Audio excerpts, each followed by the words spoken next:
Lionel খুব Messi ভদ্র, football ভালোবাসে, আমি এটা জিজ্ঞেস করছি, মানে ব্যক্তি লিওনেল খুব মেসি ভদ্র। কেমন? এইটা যদি মেসির বদলে রোনাল্ডো হতো, হুম, অরূপ বিশ্বাসকে দিয়ে দিত দুটো, আমি তোমায় বলছি। হুম, অ্যাবসোলুটলি। উনি ভদ্র বলে, খুব ভদ্র লোক। রোনাল্ডো ভদ্র, কিন্তু রোনাল্ডোকে তুমি এরমভাবে করতে পারবে না, হুম, রোনাল্ডোকে এরমভাবে করতে পারবে না। এটা প্রবলেমটা হলো কি, উনি এত ভদ্র লোক বলে উনি প্রথমে অরূপ বিশ্বাসকে কিছু বললেন না।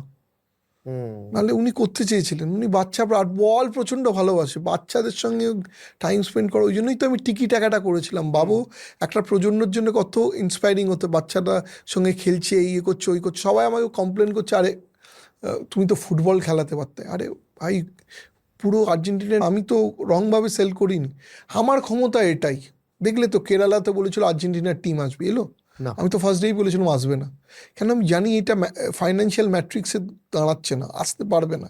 আর আর্জেন্টিনার টিমে তো একটাই লোক যাকে তুমি সেল করতে পারবে, মেসি।